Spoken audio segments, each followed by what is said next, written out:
You're listening to the podcast for all of the news, notes, and breakdowns for your Ohio State Buckeyes. This is Sons of the Shoe with Nick Wilson and Spencer German. Sons of the Shoe is back in a post-season, or an off-season, I should say, edition of the pod. First one, second one. We did one, I guess, a couple days after the championship. Still riding high, still feeling good about it, even over a week removed from hoisting the trophy. Ryan Day is feeling good about it, Jake, because I don't know if you saw what Ryan Day is. He is making the media rounds. He is on a tour day television. He was on The Tonight Show. He was on Kelly Clarkson's show. I don't know if he has any other appearances planned, but that guy went from like public enemy number one to now like America's sweetheart all of a sudden in the matter of 2 months. It's crazy. I mean, I'm not faulting the guy. Like, do what you got to do. But it is kind of funny to see him just going all around on the media circuit and making all these stops on national television. Yeah, it's really funny because he goes and he hits the media and he's like you said, he's on the Tonight Show and he's talking. I was like, wow, Ryan Day still sounds as boring as ever. It is not like a big personality, but he's just boring it on TV. That's all that happens. You know what? That's a good point, because I was kind of thinking the same thing when I went back and watched the interview with Jimmy Fallon, where I was like, I thought this would be like he's fine. He can finally relax, right? Like he can finally take a deep breath. He won the championship. He's got the fans off his back, at least until he plays Michigan again. Like all is good in his world. And he's going on this media tour. Like, I thought this would be the chance for him to open up a little bit, have some fun, show a different side of himself, show some personality. And it still just sounds like same old kind of boring Ryan Day, which listen, if that's who he is, that's who he is. He's authentically being himself. Great. But I did think we'd see a different side of Ryan Day in these interviews. And it just seems like the same guy, only now he's on national TV. Well, Spencer, with the Browns, it's like Kevin Stefanski, like a lot of the times, like in his press conferences, you're like, oh, it's boring old Kevin Stefanski. But then he like shows life sometimes when he does like interviews off to the side, or even sometimes in his press conference. It's like, oh, there's a personality in there. He jokes around. He's sarcastic. Are you sure? You listen to the same Kevin Stefanski press conferences I am? Yeah. Like I said, about 99% of them are the boring part.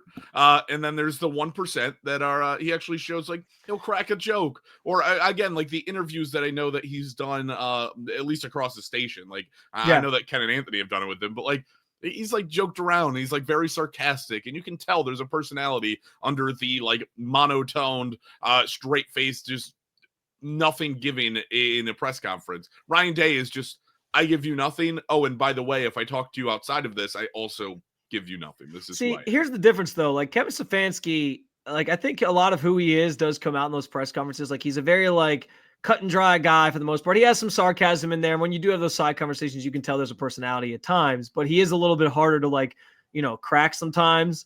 But I just kind of expect that from Kevin Stefanski. With Ryan Day, I always kind of felt like he had to put on a front because of just the pressures that come with that job, and he kind of had to do that. I always thought there was a different personality in there, like a different person under the surface, especially because you hear these players talk about how he cares so much about us and he connects with his players so well and blah, blah, blah. I'm like, he has to have something that connect that is like in there that gets people like enjoying him and loving him as a person. And I thought we'd see that, but he still seems like he's like very closed off in some ways. And so, yeah, I think that's probably the most disappointing part about this entire celebration of the championship is that we're just getting the same standard Ryan Day. I thought he would be a different person with this weight lifted off his shoulders. I really did. Yeah, I need the screw the national championship celebration, okay? I need like pro sports level celebration. Break out the champagne, break out the avocado tequila like Tom Brady did. Give me a little something and then go put Ryan Day in front of the mic and let's find out who the real Ryan Day is. Give him some truth serum. Let's see that. That's what I need to see in this. Honestly, I would enjoy if Ryan Day just had a little bit of pettiness in him. And he like posted a video smoking a cigar and it was like on social media. And he took a shot at Buckeyes fans even if he was just like, all those things you said about me. And it's just like that, like ... ellipses, smoking the cigar or whatever. Like, who's laughing now? Or so, like some witty comment on a social media post. I would love that for Ryan Day. I would laugh about it as somebody who was ready to fire him after the Michigan game. I would laugh about it. But yeah, it doesn't seem like that's happening. It just doesn't seem like that's in Ryan Day's nature, which is very unfortunate. Like I said, maybe the most unfortunate part about, actually, it might be the second most unfortunate thing, because the most unfortunate thing, Jake, is that Jim Knowles didn't really stick around to enjoy the celebration in any way, shape, or form. He wasn't there on Sunday to celebrate with the team. He was off signing a contract to join one of Ohio State's biggest rivals in Penn State and become their next defensive coordinator. We had heard some rumors of him, entertaining other jobs, but it sounded like more so like Oklahoma was in play. He had originally coached in Oklahoma. He was at Oklahoma State. He has a fiance who lives in Oklahoma, and now he's going to Penn State instead. Jake, when you heard the news, what was your initial reaction? And yeah, I guess we'll start there. What was your initial reaction to hearing the news that Jim Knowles was leaving for Penn State? My initial reaction was, what the hell? Like, what are we couldn't doing? even give us a week, buddy. No, yeah, like we couldn't even just sit here and celebrate, and you just be the DC for Ohio State. It just felt like a weird moment to leave, but also, like, the more I think about it, a less weird moment to leave. But like, you win a national championship and then you're up and out very quickly. Like, my initial reaction was sort of like, I felt like I got ransacked. Like, I got a bag put over my head and I just got punched in the mouth. I was like, wait a minute, hold on. Shouldn't this guy be raising up the national championship trophy on a stage somewhere? Like, how is he now all of a sudden a Nittany Lion? I think that was the initial of it, but the more and more I sort of break it down and think about it in my head, the more and more it made sense. What was your initial reaction? Yeah, I mean, I was shocked. I sent it to my wife because I was at the store, I think, when I saw it, and she literally texted me back and was like, what she said, like, it was basically like, what the fuck? It was WTF was her answer. And I was like, yeah, like, who saw that coming? I was like, I thought he might go to Oklahoma. But see, so here's the thing. What this says to me is that he already had like 1 foot out the door. Like, he had to have, because if you win a championship and like 5 days later you're gone, that is like a stunning sort of turn of events so it sounds like he was already entertaining these things. Maybe some of it was the pressures of Ohio State, and we know Ryan Day has felt those things, but Jim Knowles has been at the wrath of the fan base at times as well. And he strikes me more as a guy that isn't just going to like stick around and be loyal. He strikes me as a guy who's like, okay, you wanted me out anyway. I went and won a national championship. What are you going to say now? And I'm going to go to a team and try to, return the favor and beat you now too. So he sort of has that pettiness that I wish Ryan Day sort of had, it seems like. And I do listen. It does make some sense. Like, he's from Pennsylvania originally. I think the Philly area more so. But he talked about in his introductory press conference, like growing up watching Penn State games and all this different stuff. So there are the connections there.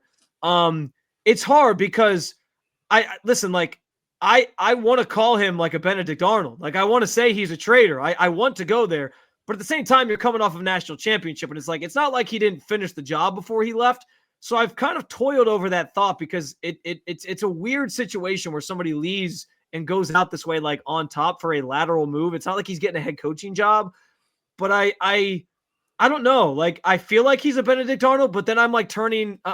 It's like the devil and the angel on your shoulder. Like, on one hand, I'm like looking at the devil's side, and they're like, "Hey, he's evil. He shouldn't have left for one of your biggest rivals." But then the other side, I'm looking, and I'm like, there's that national championship trophy, and boy, does it feel good. Like, it's almost like it's not out of sight, out of mind, but I haven't thought too deep into like, well, this is so terrible for the program. I haven't had time to like worry about it because I've been still riding high from the title.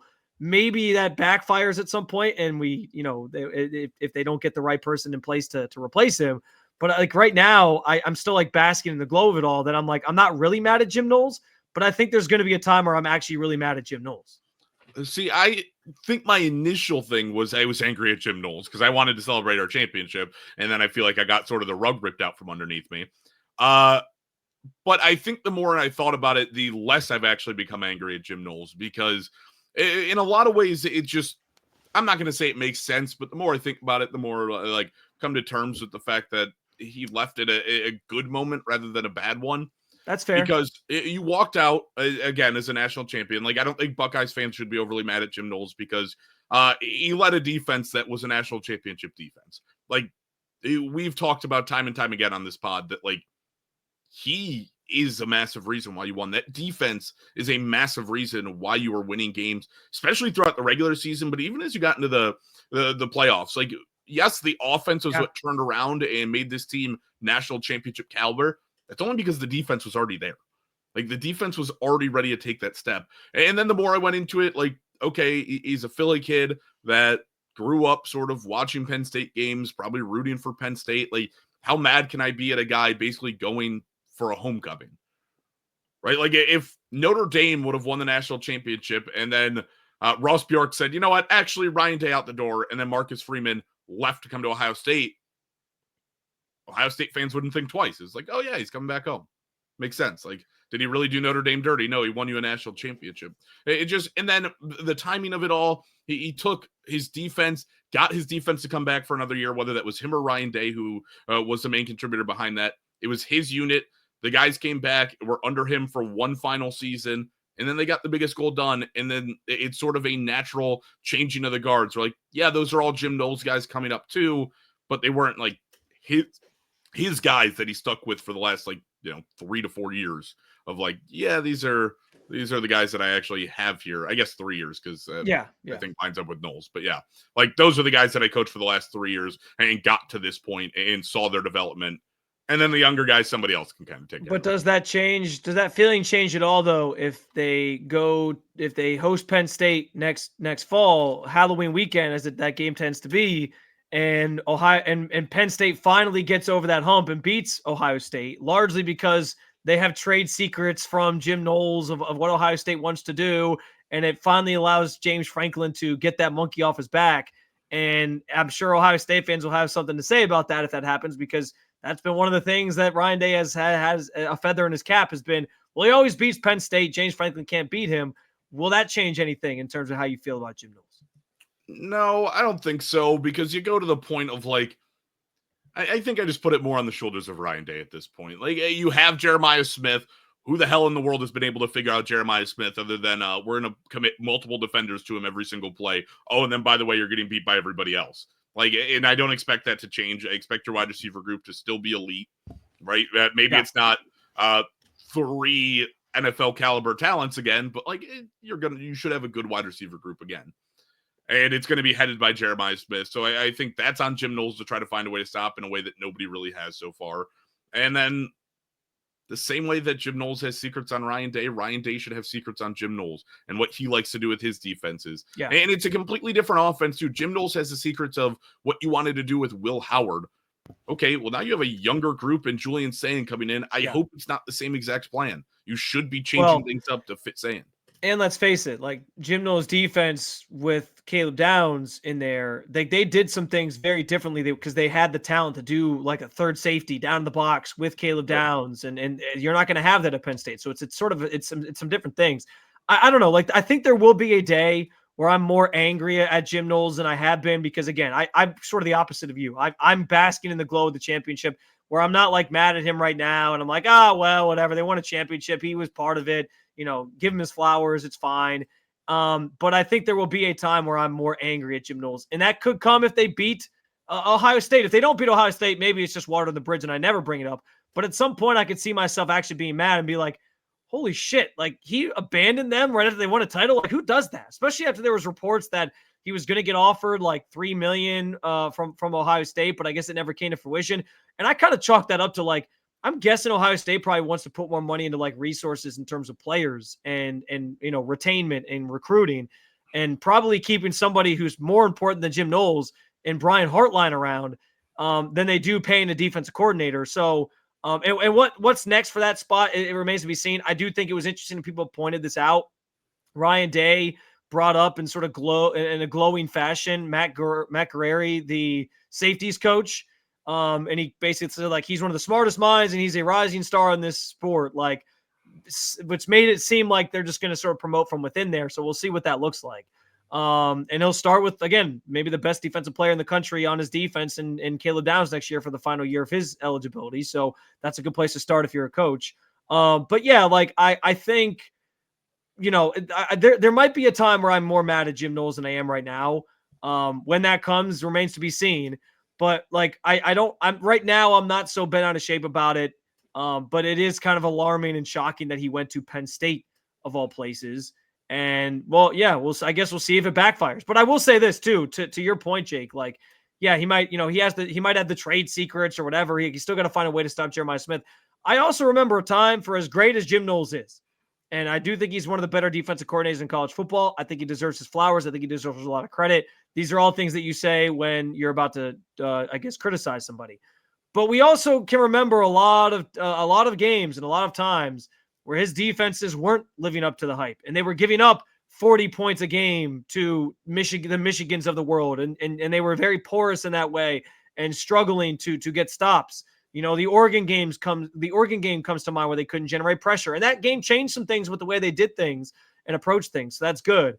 But I also remember a time where that was the case, and so it's not like it's not like I'm like deathly afraid of Penn State now just because they got Jim Knowles. Like, Jim Knowles is good, but we also know like Jim Knowles has some warts in terms of the way his defenses did some things as well. And he had more talent at Ohio State than he's probably had anywhere else in his career.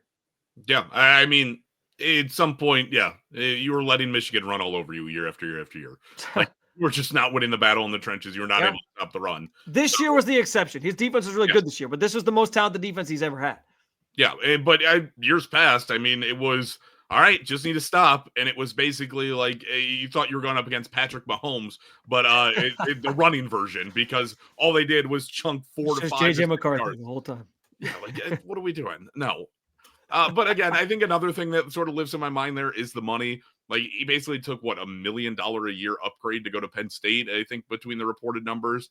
Because I think at Ohio State, he was somewhere around like the 2.2 million, and now he's going up to like 3.1 million. Yeah, the report real quick here, just to clarify that. Base salary, 3.1 million for 3 years, so he's totally more than 9 million. He's the highest paid defensive coordinator in the sport. Maybe the highest paid coordinator, I think, in the sport at this point too, if I remember that stat correctly. But yeah, you're right on the numbers there, 3.1 million per year. Yeah, so I mean, if Ohio State wasn't ready to sort of jump up and match that, listen, $1 million upgrade, that's nothing to like scoff at.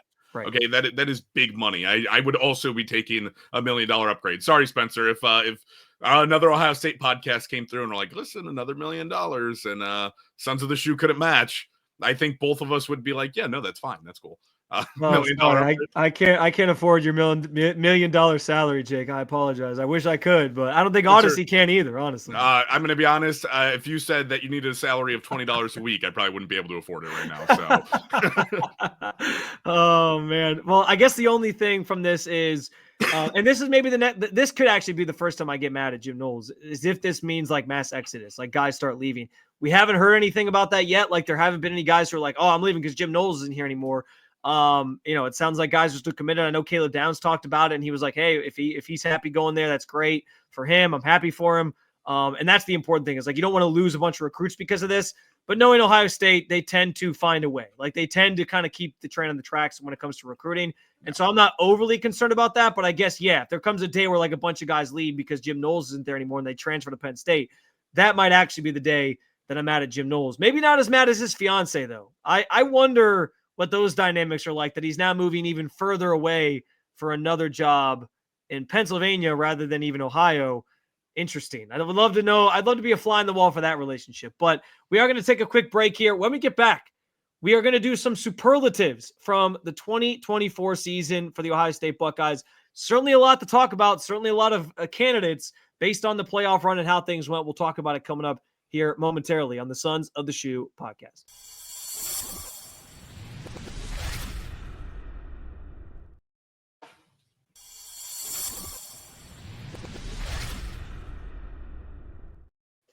All right, as we like to do at the end of the season, we take a look back down memory lane. We remember some of the great moments, the great plays, the great players, maybe some not so great players, or maybe players that we didn't necessarily think were going to have good seasons that had good seasons. And we like to hand out some superlatives for the 2024 season, which, as I said before the break, was filled with plenty of notable things and players and moments and things that we can reflect on. So I start us off, Jake. You can go first on this one. We are going to do our MVP, our overarching best player, most important player on this team, a team filled with tons of great talents. So this is a kind of a hard one to choose in my mind, but who are you going with for your MVP of the season? To me, I don't want to say it was a no-doubter, because like you said, it is so talented. There are several places that you could go with this, but I'm going with Jeremiah Smith.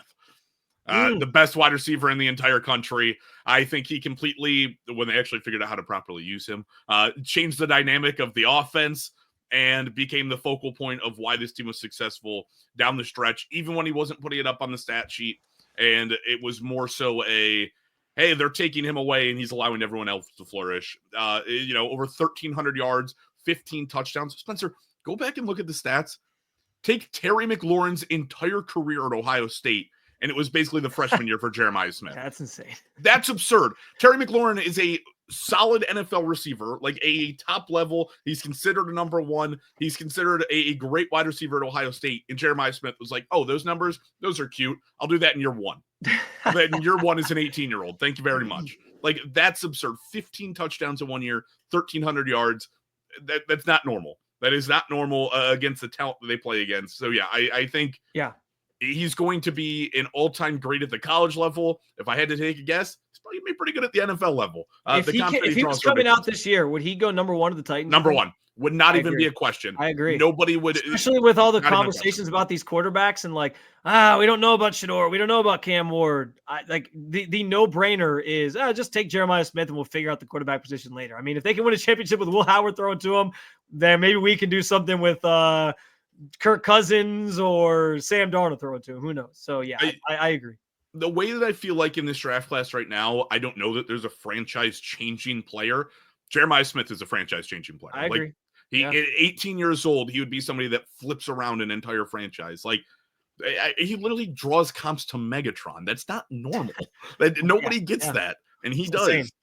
I agree on the draft take, and I certainly can't begrudge you for making Jeremiah Smith your MVP. And he is a very worthy candidate for the role. I am going to go different here. Different in the sense that's a different player, but probably like the cliche answer, which is just going to be Will Howard, which honestly, given how, how I felt about Will Howard at times this season, given how much of a roller coaster ride he kind of took us on from a performance week to week standpoint, I'm kind of surprised that I came to this conclusion. But I tried to think about it from a standpoint of like throughout the entire season, who was like the most consistently like important player in games and like leading you to success. And it was like, I wanted to say Jack Sawyer really, really badly. I really did.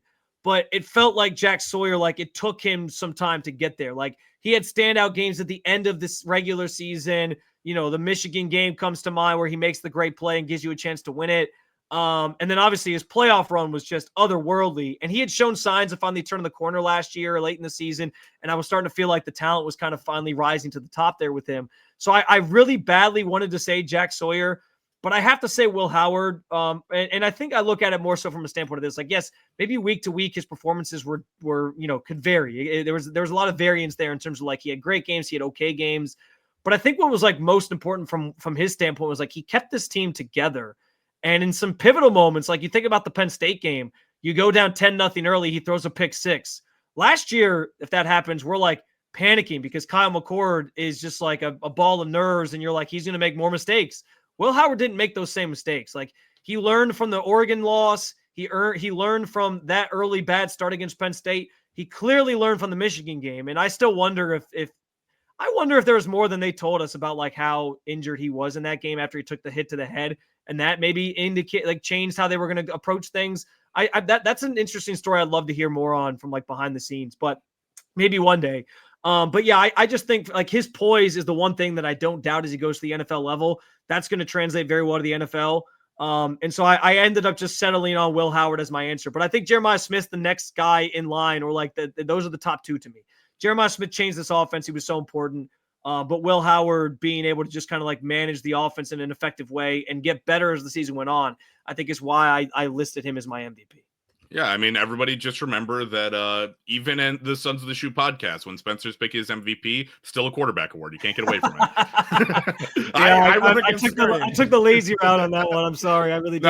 No, he's a good pick. He's 100%. It is hard. It is hard on a team so talented too, Jake. Like there's so many guys you could point at and be like, well, that guy was an MVP for these 4 games, and that guy was an MVP for. It just felt like the overarching answer kind of was Will Howard, and that'll lead us actually nicely into our most important newcomer. And so this is interesting because there's a number of routes you can go. Caleb Downs is on the table. Any of the transfer guys are on the table. But this is where I'm listing Jeremiah Smith. You list him as your MVP. I'm listing him as my most important newcomer. Maybe you're going to double up here and use him for both. But like again, all due respect to Caleb Downs, because I think that's a great answer too. But I have to go with him as my most important newcomer because I didn't use him as my MVP. And he was obviously phenomenal this season in changing how this offense did things and allowing them to win. And I just think about the game clinching play to him on the deep ball against Notre Dame as like a nice sort of swan song to put a bow on a tremendous season for Jeremiah Smith for all the reasons you already laid out. So, but who is your most important newcomer? To your point, by the way, what was it, Emeka Egbuka that sort of drew up that play that we got the video of later on? Yeah, that was a cool video. I should have. Yeah. Oh, we should have talked about that more. That was really cool though. That he said like they're playing man. Look how close they're playing to the line. You know, we got to take a shot on this, and then they ended up actually taking the shot, and it worked. Like that's pretty cool when you get like a player's involvement in that. I love that type of stuff. So that was cool. You're right. Cool. And move. Probably single-handedly raised the Emeka Egbuka's draft stock. Just, like, like you. Yeah, like you. It's there. Race it up right there. By the way, I have all these written out. It's not an odd coincidence here, but Caleb Downs is my most important newcomer. Like, okay. He changed the level of the Well, I'm defense. glad you're picking him because I really wanted to pick him for how much I ranted and raved about how special of a player he was. But when you're deciding between him and Jeremiah Smith, it's kind of hard. I was like, shoot. So I'm glad that you are, because at least he gets recognized the way he deserves. Yeah, and by the way, Will Howard is not going to come up individually in this in any of these. Disclaimer for me, it's not a knock on Will Howard. I like Will Howard a lot. I thought he was pivotal to the run. There's so many guys you can pick from here that he just didn't come up. He didn't win an award. Still give him his flowers. But yeah, Caleb Downs, absolutely game-changing on defense. I thought that as good as he was coming into Ohio State, you actually still saw him progress a ton throughout the course of this year. Just play recognition, bearing down and sort of being a run-stopping safety, but also then playing relatively well in the pass game at times. Like, it's not what he's known for, right? You're not going to think of him as a coverage safety. He's not even, I don't even know that you consider him really as a hybrid safety. He sort of is that, like, bear down, I'm going to drop down here into the front seven, make it a front eight, and good luck. Like, I am going to blow up the play when you come to it. And he has been that good. He was elite. And I don't know how you, like, again, Jeremiah Smith is a great answer. I'm not going to double down on MVP and most important newcomer, because when you win the MVP, you basically get taken away from every other award. But that's Caleb Downs is like my no-brainer next pick behind him. Yeah. So I love that answer. It's a perfect answer. And like I said, I'm glad that we're getting him represented in this list because he deserves it. Like, he was an anchor of the defense along with a number of other guys. But I do think, like, having him, he needed to be listed in some capacity. So I'm glad that you went there.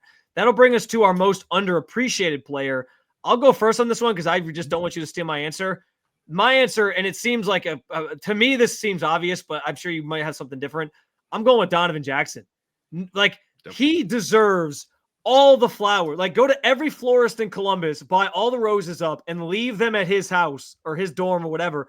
Dude, to the unselfishness it takes to be a highly touted already, like, NFL guard prospect, and in a season where injuries are running rampant on your offensive line, kick outside and play a position that you haven't really played. I think you played some in high school, but, like, haven't played at the college level, haven't played in your college career, and the unselfishness to do that and do it on a run to a championship so well, by the way, that people are now talking about him as he enters the draft as, like, could he actually be a tackle prospect instead of a guard prospect?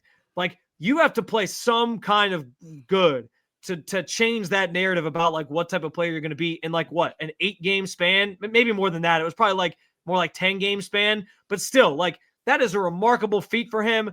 He deserves all the credit in the world. Linemen don't get their praises enough. And so the fact that he played as well as he did in a position that was somewhat new to him or not his norm, again, I give him all the credit and praise in the world. Donovan Jackson, my most underappreciated player. Yeah, it was really funny because if we didn't mention him in this group, because he's not who I had picked, I was going to make sure that we gave an honorable mention, because I think you could honestly point to a couple of guys on that line that were just able to shift Montgomery around. Coming in as a sophomore, like, he played really well. Like, he's been, right. Like, I think this is actually probably the category where you have the most available options to you, because I think a lot of people are underappreciated. I'll give a quick honorable mention to even Emeka Egbuka and Carnell Tate, who sort of, as the season went on, are overshadowed by Jeremiah Smith, but also are elite level talent and help this team win week in and week out. But my pick is going to be Cody Simon. I like that. I like that answer a lot. That's good. That's good. I mean, he, especially down the stretch of the playoff run, I mean, he goes back-to-back weeks with double-digit tackles and then puts up 7 and 8 tackles in the semifinal and final. He had 2 sacks against Oregon. Throughout the year, he stepped up in big games. The first time against Oregon, double-digit tackles. Penn State, double-digit tackles. Indiana, double-digit tackles. Like, he was, every time that you played a big game, he was sort of at the forefront of it, racking up sacks in those big games as well. He's just, I don't know. He was a guy that we talked about several times, but I feel like as the year went on, obviously you get overshadowed by Jack Sawyer, JTT, Caleb Downs on the defense. And Cody Simon played a massive role in this team in being successful. I'll give you another underrated one on the defense, or underappreciated one, is Tyleek Williams. Big, great run stopper. He was the middle of that defensive line. And I know that he gets talked about on the broadcast because he'd make some plays, but like, he goes unnoticed because you're surrounded by JTT and Jack Sawyer and Caleb Downs. But I think Cody Simon's a brilliant answer. I think that's well done by you to sort of pinpoint him. And it's another guy, by the way, that like I was stretching to sort of find like, where can I fit him into this? Because he deserves to have his credit, or he deserves to be shouted out in some capacity. So another one where I'm glad that you went different than me and you used him in some capacity. That will bring us next to our most improved player. Jake, I'll let you start on this one. Who is your most improved player? All right, Spencer. Sorry, I have to go right hand in the air and admit where I was wrong. It's not even necessarily most improved from year to year for me, which I still think this year was a big improvement for this player. But at beginning of the year to end of the year was even like this player improved drastically, and that's Denzel Burke. Like, I like that. He went from you were always on those secondary guys. Yes, you were always on their asses. That's what I'm saying. I guess I'm no longer going to be ignited here, but sure. Like, that's all right. We'll fix that as we go. But I've been on sort of this train of sort of giving them maybe not exactly what they get. I don't know what's going on with this thing. We're just going dark for a minute. Hold on. So I have to sort of give him his flowers. Put your power after. I deserved it. But yeah, he came through and went from what I thought was a burnt piece of toast, and came through and was actually by far the best corner, locked up some of the biggest challenges that he had all year when the biggest moments came around. So I don't know that while you're playing alongside Davison Igbinosun, who is coming back to Ohio State because the man is a penalty machine and has to fix that. Yes. Denzel Burke basically didn't have his name set on the broadcast for the final 4 games that they played in the playoffs, and maybe beyond that, because he was just locked down. Like, teams were. I don't think his name came up in the Michigan game either. I didn't listen to that broadcast obviously because I was there, but that was just because Michigan doesn't really throw the ball, so there was no way they were going to throw it. No, I like that answer a lot. I actually thought about Denzel Burke because like he did kind of go from like I thought he was going to be a first round pick at the end of last year to maybe not being a first-round pick because he was playing terribly at the beginning of the season in spots, especially that Oregon game comes to mind. And then, he became like, it was like Revis Island out there. It was like Burke Island. Like nobody wanted to be out there with him and nobody threw his direction. He deserves a lot of credit for that, for turning his game around. I do like that answer. I'm going to stay on the defense, and I'm just going to go with Jack Sawyer. And I think for me, I kind of just take this back to last year. I always forget. Did they play in the Cotton Bowl? For whatever reason. Cotton Bowl. Okay, I mixed up the Cotton and the Peach Bowl for whatever reason. I don't know why. So, in the Cotton Bowl last year, he showed signs that, like, he was turning that corner. And the talent that you thought was in there was finally coming to the surface. And then he took it to another level this year. And even at the beginning of the season, there were some moments for him where it was like, okay, Jack Sawyer's figuring it out. He's getting better. But it was like the home stretch of the regular season, then the Michigan game capping it off where he makes a play. Could have been a play for the ages if you win that game. And it doesn't end up happening. But then you get all the stories about like him being one of the guys leading the charge in the back end of like rallying the guys for the playoff run. And then he has a tremendous playoff run. I mean, just phenomenal. We know the play against Texas, which may be one of our plays of the season, which we'll get to coming up here in a second. But I have to go with Jack Sawyer. His progression from like freshman year to senior year really has been like this linear sort of growing thing. And for a guy that had expectations of like being the next Bosa brother, it was unfortunate it didn't get there sooner, but to see him develop the way that he did, I mean, another guy who did himself a lot of favors in terms of his draft stock with how he played late in the season. And so I need Jack Sawyer mentioned in some way. So I'm going with him as my most improved player. He was definitely one that came up for me as well. By the way, let there be light. We're back. It took me long enough there to figure it out. I don't know. It's all good. Basically, it's all good. But I know Jack Sawyer's a great pick, though. Let me just say, Yeah, let me just say before we get into like the play, the moment, all these different things. I love the fact that we've had completely different answers for all these. This is what radio and podcasting is all about. We don't always have to agree on everything, Jake. So I like where this is headed so far. Let's see if we have any overlap for the next big category. I actually want you to go first on this one too, because I kind of want to see which one you do. Because I have like two that I'm toiling over. But the biggest play, Jake, for you of the season. Yeah, you sort of mentioned it already. It's the Jack Sawyer strip six. Okay. Yeah. I mean, it's iconic. It has to be. It was also the moment where, and we know sort of my story with the championship game, so that's a different story. But for me, the moment where I felt like the season was most on the line, not from like a regular season perspective, I guess, because you could point to the Nebraska game, but I don't know that there was really an iconic moment that comes up from there. Obviously, losing the Michigan game is one that points out, but that's not really obviously biggest play. But where I felt the season was most on the line was like Texas had a chance right there to bring it even in a game where, okay, the Ohio State offense, it was their worst playoff game by far. Right. It was the one where I felt like they struggled the most, and Texas in a way had them figured out to, okay, this could genuinely be a 50-50 go either way. And they were right on the goal line. Obviously the Caleb Downs play right before it was a huge stand overall. And then Jack Sawyer just came up and made a massive play to strip Quinn Ewers and then take it to the house. And it is one of the only plays. I'm a very mild manner football watcher, right? I don't usually scream at my TV. You might get a fist bump out of me. I was sitting in studio at the Fan. The show had just ended, and I was screaming at the TV watching Jack Sawyer sprint down the sideline. Like it was an iconic moment that it brought out the biggest fan in me that I've probably ever had as an Ohio State fan. Just watching that moment develop before my eyes and knowing like, okay, this is sending me to a national championship. Yeah, so it's hard to top that one. I mean, I think that has to be the general resounding answer from us or from the show, I guess, and from like the fan base in general. I mean, that is the play that when you think back to the season will like live on in history. Like you think back to the 2014 title, and the play that everyone remembers is the long touchdown run from Zeke Elliott, right, against Alabama, where he's like running away from him. That's the play that stands out in everybody's mind. There's always like one key play that everyone remembers from like the championship season or whatever. And that one's it. So I think that has to be like the general answer, but for the sake of being different though. And this was the play. This was the other one I was kind of going back and forth on. I think the game sealing pass to Jeremiah Smith in the championship game feels like the other like that's like top three at the very least, because it felt right. You know, like we talked so much about Jeremiah Smith's impact on this team.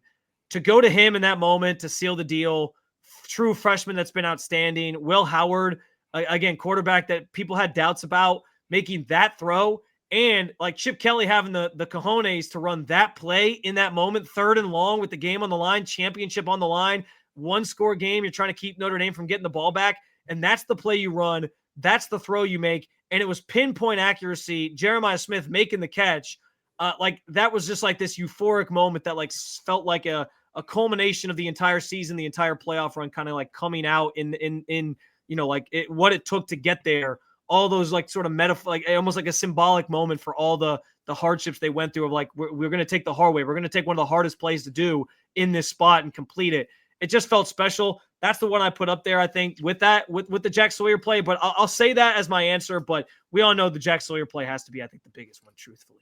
Yeah, those were the two that immediately came to mind too. And as I thought and continued to think about it, it was like, yeah, no, there wasn't one that there wasn't another moment that even entered the conversation. Can I'll get real quick, just as sort of a fun honorable mention here. Davison Igbenoson's interception against Penn State right before the half.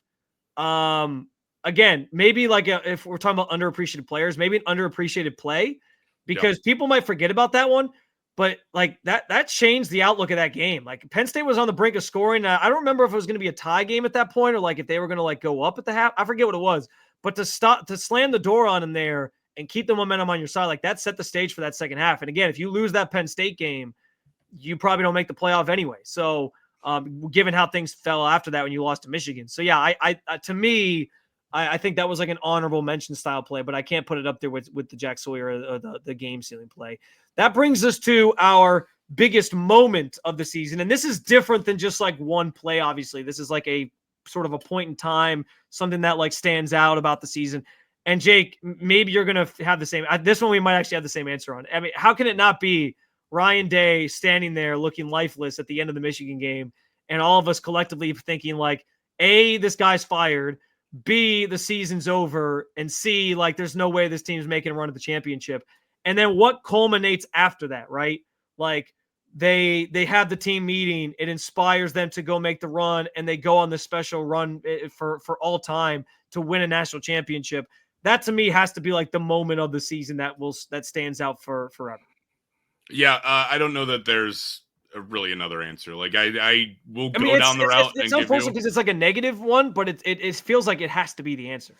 Yeah, I mean, I'll save honorable mentions for after the next category just in case. But like that is, I would pick one to be different, but there's just no other. You said it. There's no other answer. Like the loss to Michigan and everything that ensued after it was clearly the turning point for this season. It was clearly what took this team from you're losing to a team that ended the season with 8 wins to your national champions. Like it was, I said it, and it would be wrong of me and disingenuous of me to go any other way, because I've said this has been the launching pad for this program this season to become national champions. It has been the game. You don't get to where you were without it.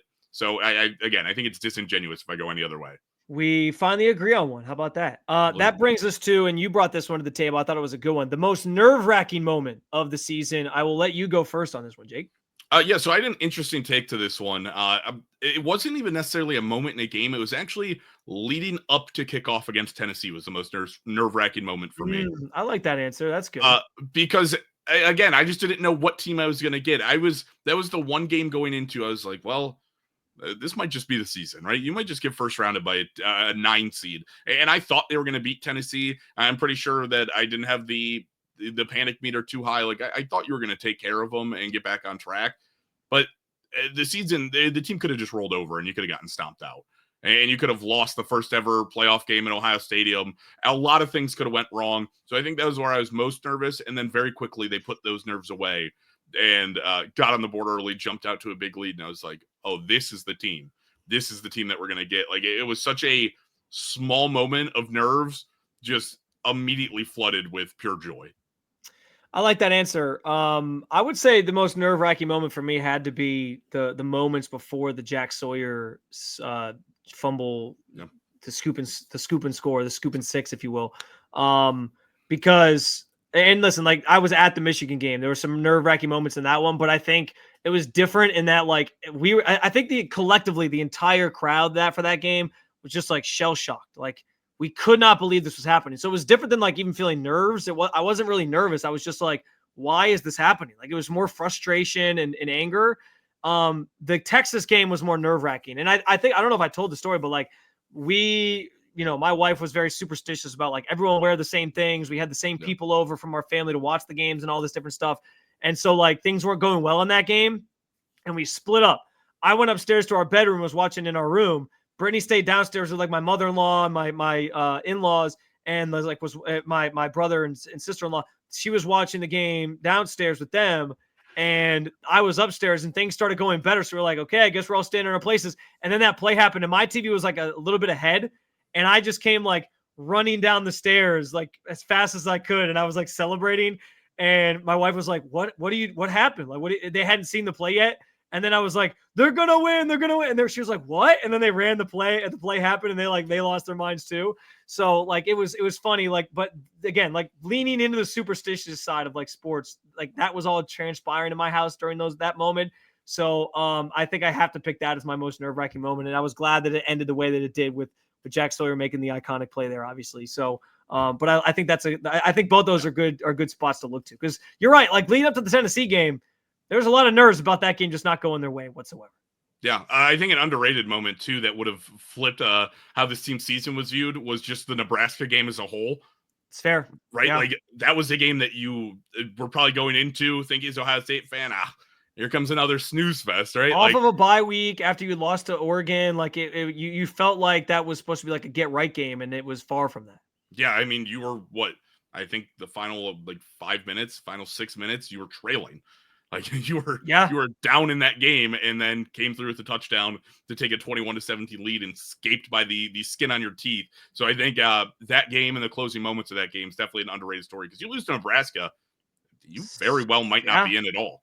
Nope, probably not. Even if you had beaten Michigan, like you probably don't get in. Like, well, maybe, but again, like 2 losses and one of them is Nebraska. That's not a good look. No, three loss Alabama probably has a better resume at that point than you do as a 3-loss Ohio State. So it's an interesting. It would have been an interesting scenario if that had happened. Obviously, I'm glad it didn't. But yeah, I also think that's the game. Like Ryan Day showed up to like the school session and just like said, "We're not about words. We're about action." And then like their actions were just like almost losing to Nebraska. And everyone was like, okay, dude, sure. That was another should be about words too. That was another embarrassing moment for Ryan Day this season, but it doesn't matter because they won. And we'll end with this one. The thing that you will remember most about this season. And I obviously like the easy answer is like, well, they won the national championship. But I'm thinking about this more from a standpoint of like, when you go tell the story of the 2024 Buckeyes, like what's like the starting point? What's the thing you go to where you're like, oh, this was like such a cool thing. And then like the rest of the story kind of builds off of that, whether it's like you go backwards or you go forwards. So Jake, what for you is the thing that you'll remember most about the 2024 season? Well, Spencer, this is honestly easy for me because I don't even have the trophy ceremony or them winning the national championship ingrained in my brain in real time. I didn't get to experience that. I was fast asleep.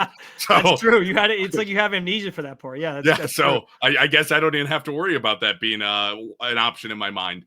But honestly, the thing that I think sticks out to me most is the first half against Oregon. Just, again, the way that this team, another moment where you were sort of like, it's a really good team, undefeated, best team in the country. And then you just left no doubt. And it was a moment see what you did there. That was their catchphrase, leave no doubt. Yeah.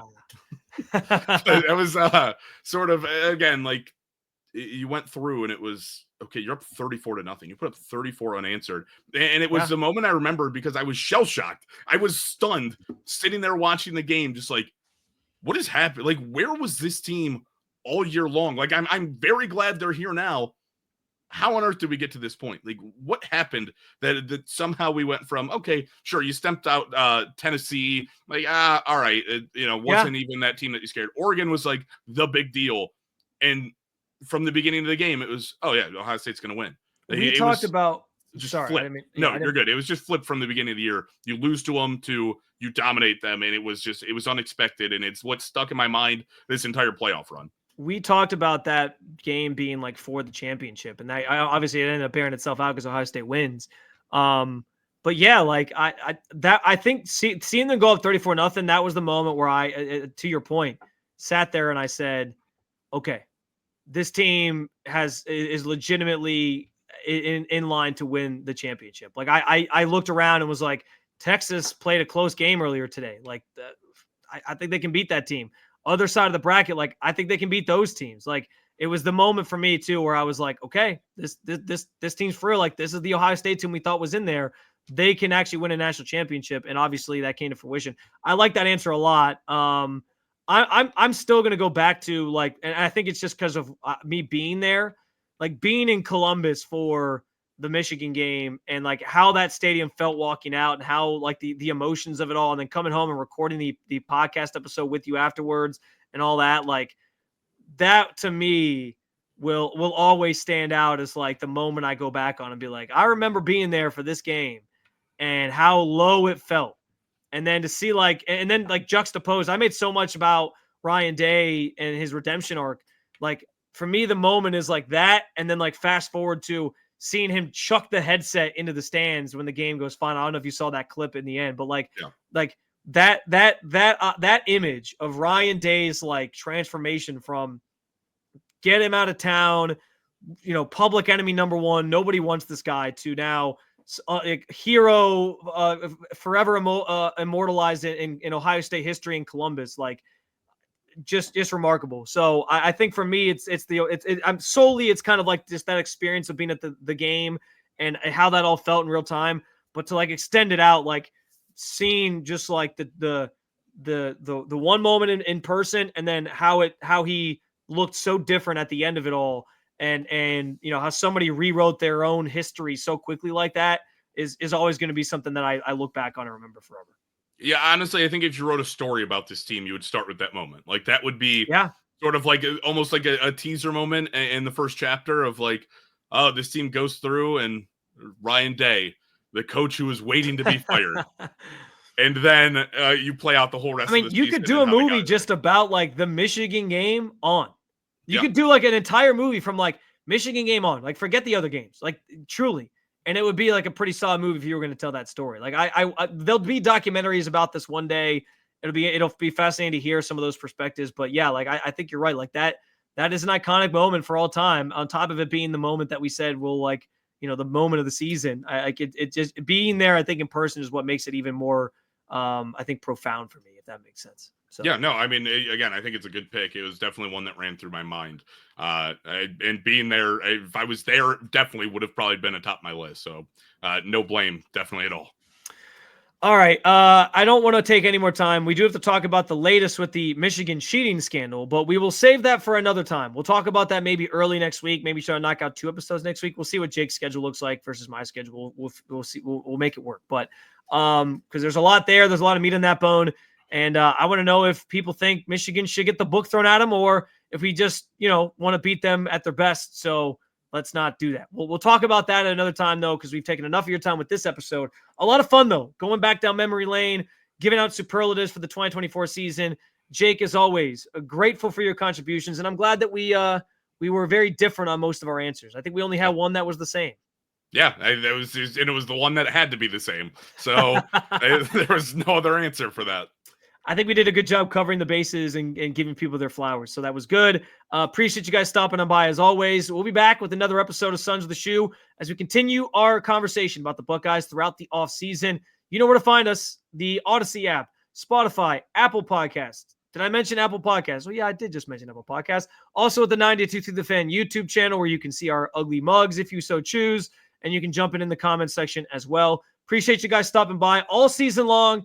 And let's continue these conversations in the offseason. As always, Jake, a national championship rendition of Go Bucks. Yeah, and people can also, if you want the video version for a little sneak treat of me not having light and going through the struggles of getting it back on. Yeah. But yeah, Spencer, Go Bucks. Worth the watch for that alone. Thanks, guys.